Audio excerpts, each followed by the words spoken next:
welcome back to Money Talks with Lisa Drennan. Today we have another special guest. She is such a beautiful person. Welcome, Kelly Buckley. She is a transformational coach and host the podcast and TV show Beautifully Confident. And I had the honor of being a guest. And what a beautiful woman she is. And she really just helps women with this confidence. And I'm excited to hear her money story because we all have a money story, right? So Kelly, welcome. Thank you so much for sharing this space with us and sharing with our audience your story. And I'm excited to hear about your journey with money and how you became beautifully confident with finances. So tell us, what is your earliest childhood memory when it comes to money? Well, Lisa, thank you for having me. And you were a fabulous guest as well, so I appreciate you. Well, my money story isn't really the greatest one. But my earliest memory of money was that you receive money as gifts. So those questions made me think, because I know as podcast hosts, we like to give questions so that our guests know where to direct a little bit. But it made me think about it, of something that may have led me to my earlier stages of adulthood, was that I'm wondering now if I thought that truly money should just be given to me as a gift. I like that. Yeah. Why not? I mean, I like it too, but I'm not sure it taught the best lesson. Well, it's a great way to get introduced to money. It's like, yeah, someone gives me money. So Yeah. How did you feel when you were first gifted money? I loved it. Like, I've just learned to expect it. You know, it was a birthday or an event. I grew up in the Catholic religion. So, you know, there's a lot of events, communion, confirmation, you get money for everything. You're going to make up holidays just to get more. I think so. I love that. So when you received the money, what did you do with it? You know, I was trying to think about that, and nothing really comes to mind other than I probably bought something for myself, like something fun. Mm-hmm. Which I think may have been my relationship with money for most of my life until I realized that maybe I should change it, was that I would treat myself to things, mostly clothes or things like that, and probably save some of it. Just a little bit. Yeah, just a little bit. So as now that you're older and you know more about money, if money was a person, what's your relationship look like? My relationship now is a little better than it was in my earlier years. Now I view it more as a positive energy that's just being exchanged and moved around and used to help and to serve as experiences that we want to have. So mine is, let's go on a trip together. Yeah, you just want to have fun with money and hang out. Yes, yeah, absolutely. Yeah. Do you find money, like if money could say one thing to you, what would it say? Where's our next trip? You're all about the fun. We're just going to have fun with money. Yeah. When it comes to your needs and wants, like what happens with the money when it comes to focusing on your expenses? So I do have a budget of where the money needs to go first, which is something I learned through the beginning of my adult life. There was a lot of money circulating around through credit cards. Mm-hmm. So I got myself in a lot of credit card debt. And so what I started to realize from there was it needs to be channeled in a little different direction. And so I've learned over time is that I need to put that first focus on things I owe, and then next is the fun things. Yeah. And having that balance, like we talk about being confident with money and realizing that if money was a person, how would we treat it? And if we're treating it just like this fun partner that, we just get to do fun things with it, everything else isn't balanced, right? We don't have the needs and the wants met. We don't have the investments. And then here we are, at an age where, maybe I want to retire. Maybe I want to have, I want to have these experiences, but then there's not enough money. So being in this cycle of debt, did you find yourself like getting overwhelmed or stressed, or, like how did the debt create issues for you in your finances? Did you feel like you were living paycheck to paycheck, or did you feel like you had it in control? No.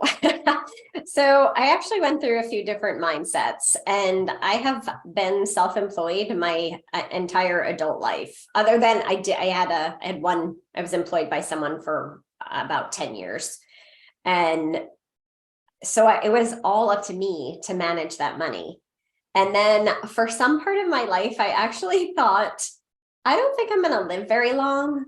So having this credit card debt won't really matter, because when I die, someone else will take care of it. And then I think I woke up at some point in time and realized that I kept getting myself further and further in debt. But it was at a time of, oh my gosh, I don't know if you remember this, but I would get credit card offers every day, multiple.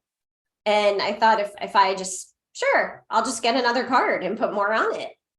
And I realized when I kind of came to, oh my gosh, I don't know why I think that I'm not going to live that long, but I'm going to have to pay this back. I was over $30,000 in credit card debt. Yeah.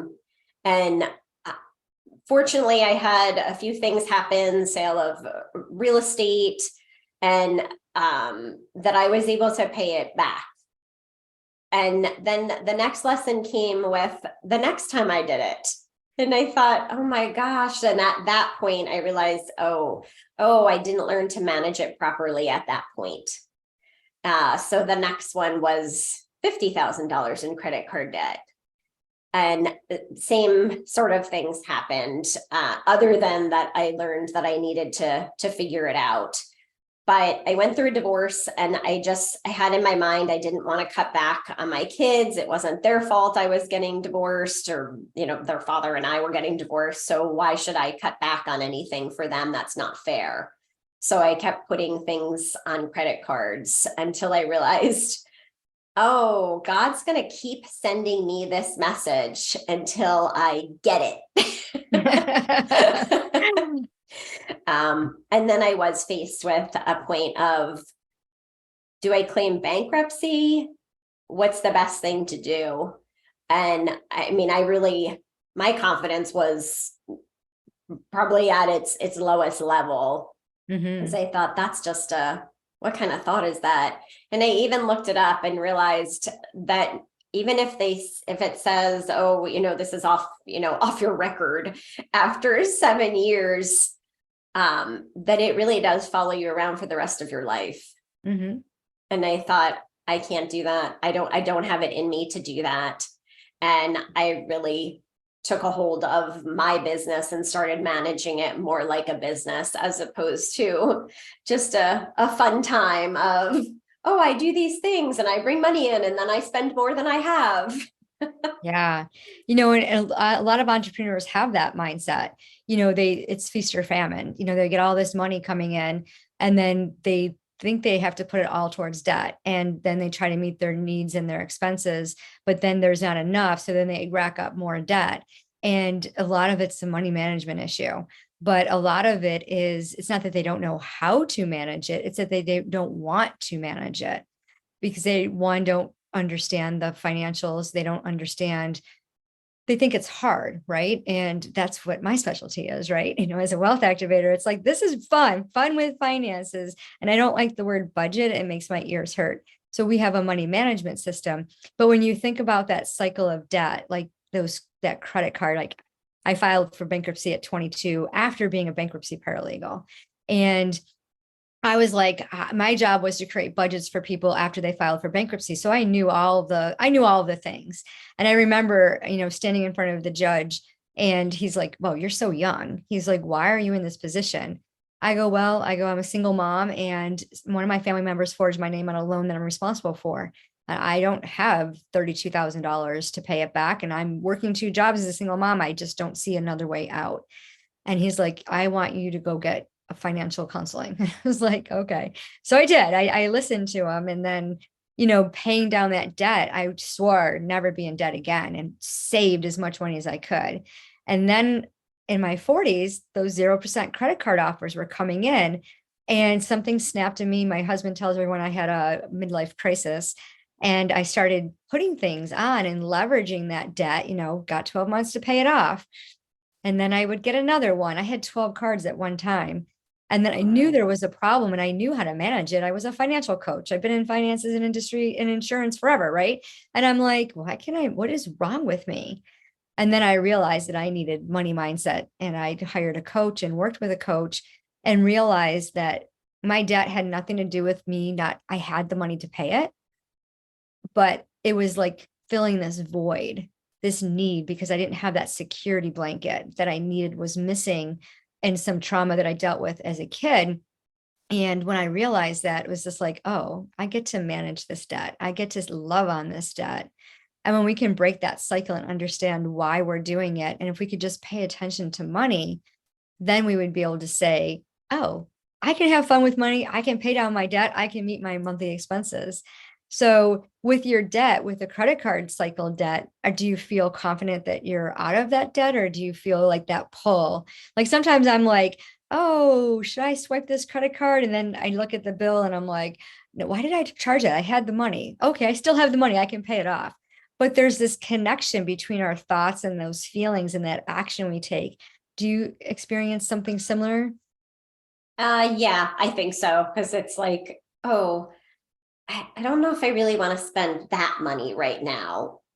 I'll just put it on here and then I'll catch up with it. So it's definitely been a struggle, and repeated lessons of managing it properly, Yeah. and working towards balancing that life of, I do want to have fun, and I do want to experience trips and going places, but I also don't want to come home to, oh, look at all of that. Yeah. So yeah, I would say I think if you've ever been in that position, that it's still a thought process that needs to be overcome each time, or each possibility of, oh, I could just put it on this card. Mm-hmm. Yeah, and it's so. Just to swipe it, Mhm. And I see myself sometimes, like I'll go to the grocery store and I'll have the debit card for the food, and then I'll have the credit card that earns points. And I'm like, oh, and then I'll grab my debit card and I'm like, oh, I could have gotten points on that. And I'm like, no, why would I do that? Like, stop. Yes. Because then that debit card, there's other things that come off that, because I have money buckets. So there's always this thought process of stopping myself and saying, you have to do this work every day. So a lot of people who manage their money, quote unquote, because do they really manage their money if they have credit card debt? Like, that's a thought process that a lot of my clients and I walk through, right? So when you think about, you have the money, what's the disconnect for you not to want to use that money? Like, I can almost see you like, oh, I don't want to spend that money. And Well, then we, because there might not be more later. yeah. And I think that's a hard, I think once you've been in that kind of debt and you've gotten yourself out, it's it's another mindset of, now I need to push past this. Is I do have the ability to, I am confident enough, and I have the ability to make more money. So Mhm. stop treating it like this is the last $1,000 ever. Yeah. And I love that, because so many people will do that. They'll say, is there more money coming? And then like a lot of the mindset is more money is coming.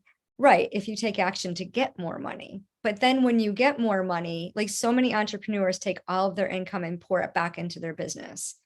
And they don't even cut themselves a paycheck. I'm like, no, you need to cut yourself a paycheck. Like, why don't you have a system in place to pay yourself first? You're your best investment, right?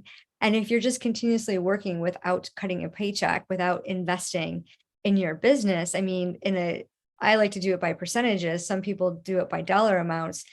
There's that sense of fulfillment that doesn't happen, that security blanket that you just get shattered, tattered because there is no system in place. Yeah. So when you think you've been an entrepreneur, self-employed for your, 20 years, 25 years, Over 30 what has years. been your biggest challenge financially? That actually was my challenge, Lisa, was I realized that when I started my business, I bought a salon when I was 23 and I was self-employed. So to me, it was, well, we can live on my husband's income. So I should just put everything back into my business to make it a success so that I never have to put in our personal money, my loan, and then my work always paid for the business. But then I never got in the habit of paying myself and then taking my pay and doing, saving some, tithing some, and, saving for our future as well. There really truly wasn't a lot left for me. I think because I never made up my mind there was going to be something for me. Because it was a successful business, but I just kept putting it back into the business and paying bills. And it was almost exactly 31 years ago. And it was never suggested to me to get a business coach. I had never heard of a business coach in my whole time frame. So I didn't know the questions to ask. Right. Yeah. So it just kept snowballing, from that point. But it was, I guess, fortunately, the business sustains itself. And I would just pay things out of it. It was like my own personal thing. Yeah. Yeah, no, I think that's a lot of the entrepreneurs believe that. Like I've worked with tons of self-employed people, when I was working at Social Security Administration, a lot of self-employed people, they'd come in and, they'd want to know what their options were for retirement and what would happen if they weren't able to work anymore and get disability. And a lot of them didn't pay Social Security tax. I'm like, you don't have any credits built up. So planning on that future, it's so important to have like that plan and to work with a financial coach, wealth activator to get that in, especially if you're doing long-term planning. Like, do you really want to, and I know entrepreneurs love to work until they're 90, but sometimes you just want to step back and like, I'm going to spend my latter years, traveling and doing what I love. And I'm not going to wait until this specific date because I get to do it now and have these experiences while you're building this beautiful legacy. So thank you. I know this was a tough conversation. I know, talking about money it's taboo in our era, right? And the younger generation talks a lot more about it, more openly than our generation does. And it's fun because our audience is all like in the same boat. Like so many people have credit card debt. They feel like they're living check to check and they want this sense of relief, this sense of peace. And, getting on a call with a wealth activator like myself is so important just to find out, like, get the facts and then see if you can realign your finances to give you that sense of peace. So thank you for being so vulnerable and sharing your story. So tell us what you do. Give us your 90-minute elevator pitch. I'll make it 90 seconds. Yeah. Oh, did I say minutes? I don't think you want that, Thank Lisa. you for catching me. Yeah, no, it's a 90-second elevator. So I work with women on developing their confidence. And honestly, Lisa, I'm so thankful I met you because just our conversation added just another aspect of it, because I also realized, where my confidence was shaken as well was around my finances. And I think I knew it, but I think I may have hidden it a little bit. Oh yeah, we get good at hiding. Oh yeah, especially if you move yourself past it, and maybe you manage to do it without even thinking about it, which is what I work with women with, is the turning points that they have had in life, what was spoken into them, maybe what they learned as a child, like what they would do. Would they go to college? What career would they have? Mm-hmm. And working with those turning points to say, is this where you want to be? Because I feel like so many women get to the point of in their 40s and say, what am I doing here? Oh, this is my day. Oh, and why am I here? So that's the first step of my coaching program, is working with women to identify those turning points. And is this the path you want to be on? And then working with self-care, time management, and how we're showing up. Are we delivering the message of what we want to claim in life, the confidence that we want to reclaim, and coming up with a strategic plan of, so what do you want next? That is all about you and not who told you what your life was going to look like. That's so beautiful. Thank you. And the best way to connect with you? How would our audience be able to connect with you? Is through my website, which is beautifullyconfidentpodcast.com. And my website is getting a facelift. Okay. So soon it will have all of my connections with TV show, podcast, coaching program, all of those great things. Awesome. And we'll throw that link in the showcase. So at this point, would you like to share a talent or a words of a talent or a gift that you have with the audience? So I would say I would say it's my talent and my gift, is helping women with their self-care. My whole life has been around beauty and confidence, and helping women build that is, when you look in the mirror, what do you see? Do you see that beautiful woman that you are? Or is there some kind of inside work that we need to do, or even outside work that we need to do? So I've spent my entire life has been in the beauty industry, between hair, makeup, and skincare.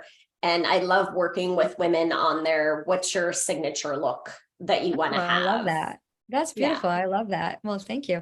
Thanks. And what are some words of wisdom you'd like to part with for the audience? So my words of wisdom would be, you are worth it. You are worth taking the time for yourself so that you can be grounded and have that peace. And I believe that it starts with your morning routine, and how much you are investing in yourself with starting that day with peace, whether it's that you are journaling, doing some devotionals, reading, what goes into your day that starts you with a peaceful day. Oh, that's so beautiful. Well, thank you so much, Kelly, for being here, for sharing with our audience. And thank you, listeners, for tuning in to this episode. Show us some love, give us some comments, a rating, and share this with anyone you know would benefit from this, which would be everybody. Okay. And if you'd like to connect with Kelly, check the show notes for her links, and please reach out. She has a beautiful podcast and a TV show on Phoenix. So check that out. And remember, it doesn't matter how much you make, it's what you do with it.